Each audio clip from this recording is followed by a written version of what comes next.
Project Shalom is the title for our Lenten message series, and so implied within that title is that there's a project to be part of. There's something we're invited to actively engage in. In this case, it's God's Shalom, and if you were here last Sunday, I shared that Shalom, we often say that that word means peace, but in a deeper sense, it means completeness or wholeness or unity. And so Project Shalom, God's Shalom project, is the mission of moving the world closer and closer to a completeness, a oneness, a unity. And so we're talking this Lenten season about our part in that project. And as Christians, we would say that Jesus, and there was a discussion about this in one of our Sunday school classes this morning, for us, Jesus is a decisive revelation. For some of us, a unique revelation about how we move towards God's shalom. Jesus points us in that direction. But for today, we're going to be looking back into the Hebrew text, and we're going all the way back to the beginning with a reading today from the book of Genesis, chapter 1. Then God said, "Let us make humankind in our image according to our likeness, and let them have dominion over the fish of the sea, and over the birds of the air, and over the cattle, and over all the wild animals of the earth, and over every creeping thing that creeps upon the earth." So God created humankind in God's image. In the image of God He created them, male and female He created them. God blessed them, and God said to them, "Be fruitful and multiply, and fill the earth and subdue it, and have dominion over the fish of the sea, and over the birds of the air, and over every living thing that moves upon the earth." God said, "See, I have given you every plant yielding seed that is upon the face of all the earth, and every tree with seed in its fruit. You shall have them for food. And to every beast of the earth, and to every bird of the air, and to everything that creeps on the earth, everything that has the breath of life, I have given every green plant for food." And it was so. God saw everything that God had made, and indeed it was very good. And there was evening, and there was morning, the sixth day. So to begin with today, I want to pose a question to you. What do you cherish most about the created world? When you think about being out in nature, being outdoors, what do you cherish most about that? Is it a particular place that you can think of? You're like, oh, I love being in this place, to travel to this place in the outdoors. Is it a taste? Is it a smell? Maybe it's a certain kind of plant or a flower, a certain kind of animal. Maybe it's something you do in the outdoors that you cherish the most about creation, of stargazing or taking a walk or something. I want you to spend just a minute thinking about that. I actually want to encourage you to share your answer with somebody around you. So just think out loud. Let's just take 30 seconds to do this. What do you cherish most about the gifts of God's creation? Let's share with each other.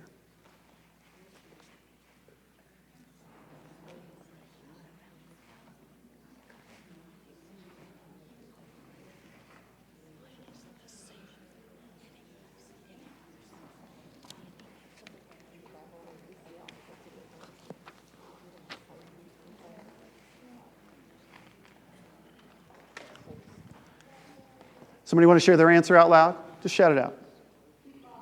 What? Love. The love is part of creation. That's interesting. It's the smell of babies. What else? Waterfalls. Waterfalls. What is it? Oh, pea sprouts. Yeah. Being on a mountaintop. Being on a mountaintop? Yeah. All right. Good. Birds singing. Well, I brought my answer to this question to show you today. I'm going to invite Jonathan and Teresa to come forward. My answer to this question is really some members of my family I want to introduce you to today. Children and animals, that's all you need. We'll see how long this lasts up here. So some of you have heard about these two members of my family, and some of you have seen pictures of them, but most of you have never met them in person. But this is Tiki. Hello. Tiki is the youngest member of the family, and this is Emmy, and she is the oldest member of the family. And, I bring them to you and say they're members of the family because those of you that have animals that live in your house with you, you probably would concur with me that they aren't just something you own, they're something you have a relationship with, a connection to. And so they're up here this morning. Now, I realize that there might be a couple of us sitting here today going, that's all well and good that you brought your dogs to church with you, but is it really appropriate to have animals in the sanctuary? Is that a good idea, right? And I understand the hesitancy about that, because if you think about it, we have often in Christendom designed sanctuaries to close off creation, right? We've almost gone out of our way to not have nature in the room with us. If you look at the windows, we're just like a lot of sanctuaries. You can't look out. It could be snowing outside right now. We would have no idea, right? And we often don't even have real plants. I mean, without the bamboo shoots today, we don't have real plants. These are artificial plants that we have in here. And we control the lighting and the temperature of the room, so we really, the whole time we're here, we don't have to pay any attention to the rhythms of God's day. We don't have to pay any attention to the rhythms of the seasons. We can just pretend that nature doesn't exist. And I also understand that somebody might say, well, practically, is it a good idea just to have dogs in the sanctuary? And I do have to share with you a story that a colleague shared with me this week. He swears this is absolutely true, that there was a minister friend of his who brought his dog to be part of the sermon, and the dog was up with him through the entire sermon, and it was at the very end of the sermon that the dog decided to do its business on the chancel floor. And for years after that, every time the congregation retold that story, they said, well, the dog was just giving its opinion of the quality of the sermon that day. And I think it was W.C. Fields, at least he's credited with saying that he would never work with children or animals because they always steal the scene. Right? So if you become so distracted by these two up here that you can't focus on anything else I'm saying today, then you at least can go home and say to people, hey, when we say we welcome everybody at First Christian Church, we mean everybody, dachshunds included. But I think sometimes the reason that we try to control out nature from worship is because nature is unpredictable. You don't quite know how it's going to react or what it's going to do. And at least in Protestant mainline churches, we try to keep worship pretty controlled. We don't like too many surprises when we come to church on Sunday morning. But I hope that we will spend some time today thinking about what is the relationship between our lives and the natural world, and what's the connection between all that and our experience and our participation in God's shalom, God's peace, God's wholeness for the world. Now, I want to say that as a young person, I don't think I thought about this very much. We had pets when I was a kid, but they were all outside pets. They never came in the house, and there were a lot of them. And I didn't really have a close connection. They were just sort of around. And as a kid, I loved being outside. We didn't have 50 channels to watch on TV and video games, so we were out. How many of you were like that? You were outside the whole time, right? During the summer, you weren't inside doing anything. You were playing, and so I loved to play outside as a kid. But if somebody had said to me, what's your relationship to the created world? I don't think the question would have even meant anything to me. I was raised, as many of you were, to believe that nature, in a sense, was a commodity. It was something we used, we extracted, we used for our own purposes. But to say, do you have a relationship with the created world, that question wouldn't have had much meaning for me. Until about 15 years ago, I was working with a college ministry, and one of the students in the ministry handed me a book, and he said, you have to read this book. Now, have you ever had somebody give you a book, and you read it, and it totally changed your life? It totally changed how you suddenly saw the world and how you saw yourself? Well, that was this book for me. This book is entitled Ishmael, and it's written by Daniel Quinn.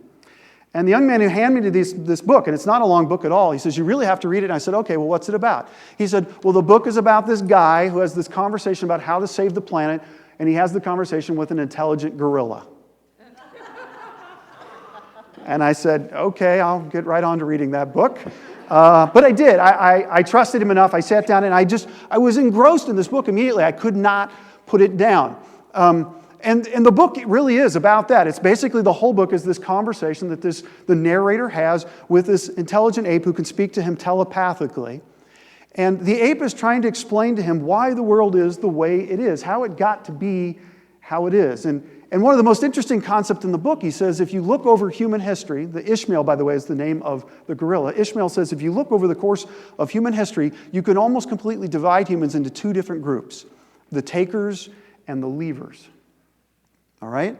And he says, now the leavers, these are sort of these tribal, groups that live in tribes, and they're kind of nomadic, and they're the ones that live off the land for a time, and they move on, and they leave the land behind for the rest of the organisms, the rest of the animals and plants and everything to live off of. So they just take what they need, and then they move on, and they leave the rest behind.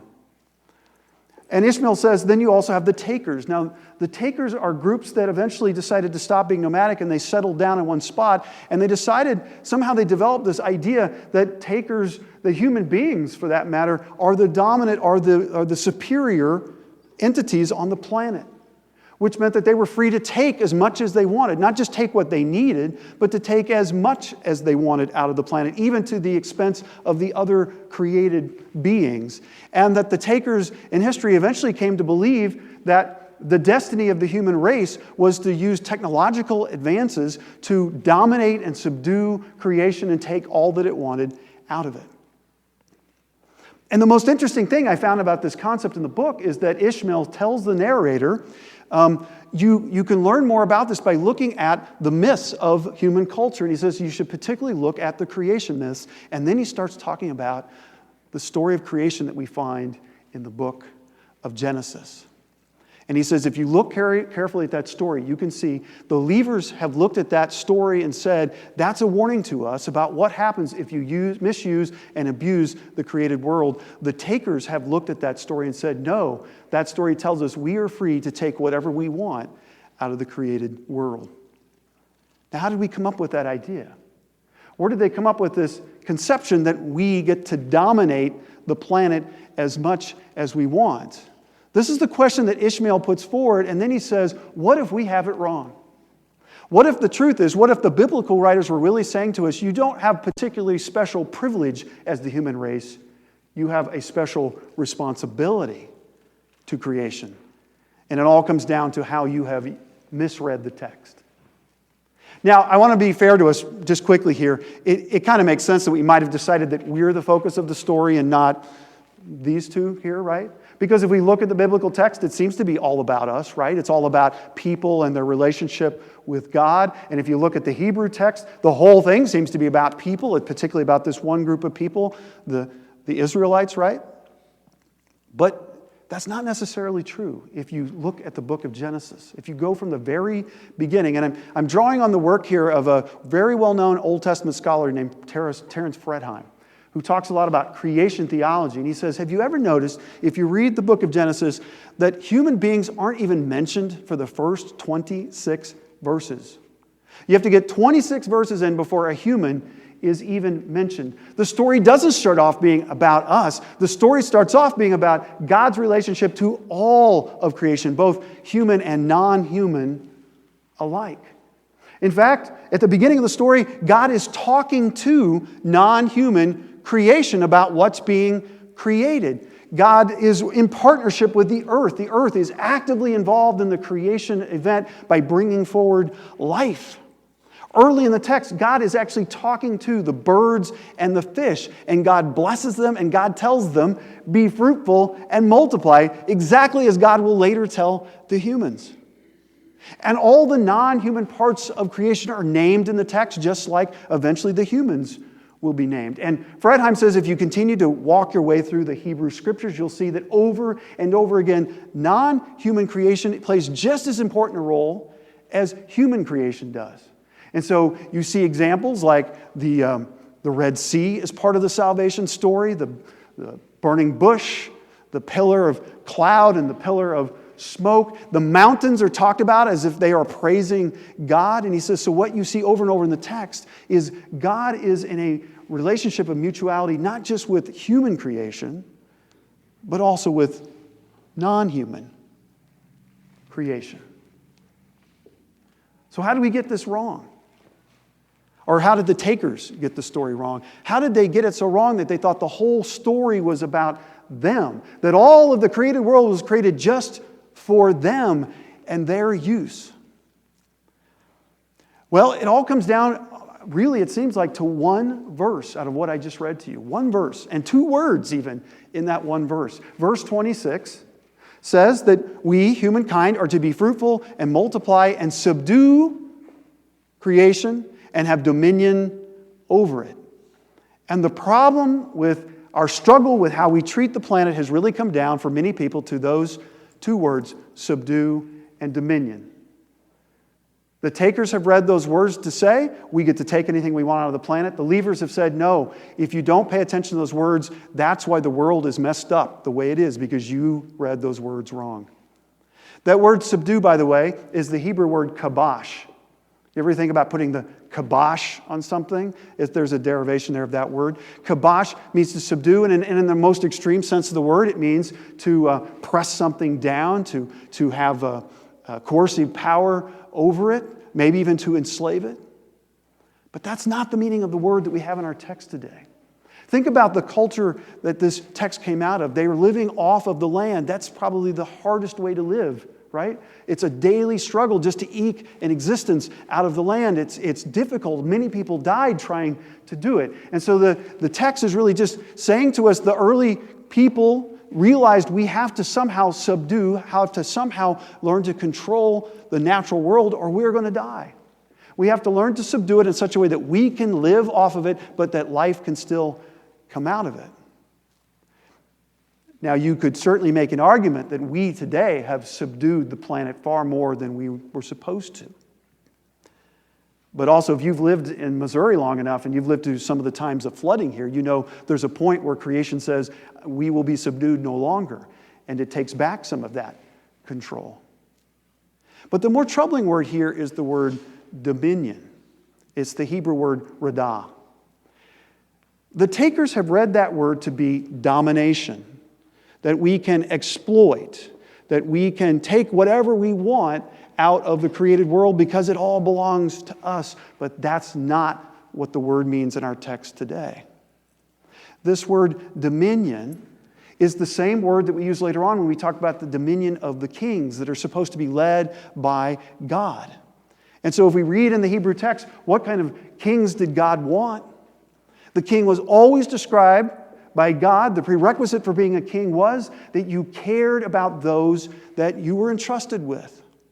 That you cared particularly for those that were the most vulnerable in your midst. The ones that needed you the most, the ones that were most likely to be oppressed. Those are the ones particularly you were to have dominion over. And so far from this being about a relationship of dominion, of being exploitation or coercive power over, it was about a relationship of mutuality, a relationship of compassion and care for all that you are in charge of. Now, you know, a lot of people ask me when they find out I'm a vegetarian, they say, well, why are you a vegetarian? Why would you do that? And sometimes what I say to people is, well, do you want the short answer or do you want the real answer? And usually they want the short answer, but if they ask for the real answer, sometimes they regret it because it's not an easy answer and it's kind of a long answer. There's a lot of reasons that I decided years ago to become a vegetarian. One of the major reasons was little critters like this. Once I had animals living in my house with me and I developed a relationship with them, and I do argue it's a relationship, and I started to think about how I love these animals and that they have made me a better person. I started thinking about what's my relationship then not only to this part of God's created world, but all of God's creation. And how is what I'm doing impacting the rest of God's creation? It made me stop and think about that. Now, I want to say here, I don't believe that everybody's call is to be a vegetarian. It's not the moral or ethical choice for everybody. And I want to state emphatically, some of my best friends are meat eaters. So I don't think that's not what I'm trying to say today, but I am saying that I believe that what the text is challenging us to do, this idea of subduing and having dominion, care over all of God's creation, is that we're supposed to think about these things. We're supposed to think about our relationship with the created world and to see it as a relationship of mutual care and concern. And we might wonder as Christians, why would we even talk about this? And some Christians would say we shouldn't. It's not something we need to worry about. But if we take our text seriously, and I think we should, the texts say it's important. Because we are called to be living out the image of God in the world. Well, the image of God that we have in the text is one who cares about, has compassion for, loves all creation, human and non-human alike. And so, if we are people made in the image of God, should we not have the same relationship with the created world? Should we not be in a relationship of shalom, of oneness, of completeness with all of God's non-human creation as well as human creation? So I want to give you a few minutes to think about that today, to reflect on that for yourself. I'll just point out that if you read through our creation stories in the Bible, you see that God doesn't do all of it. God leaves some of it up to us. We have an active part to play in creation, which some theologians suggest that means that it's not a finished work. It's still going on, and we are part of it. We have a role to play in creation. And so I want to invite you to spend some time, just a few minutes now, reflecting on what role you have to play in creation. What's your relationship to the created world? Where are you called to be in a relationship of shalom, of completeness, of oneness with the created world? If you look on the insert in your bulletin, there's that little box again this week with some questions in there. And I do want to give you some time to think about this. As we listen to some music, perhaps you'll want to just sit and think. Maybe you'll want to pray a little bit. Maybe you'll want to spend some time jotting some notes or some images down. But let's reflect now on this idea of God's shalom project and how we play a part of it in the way we care for the creation of this world.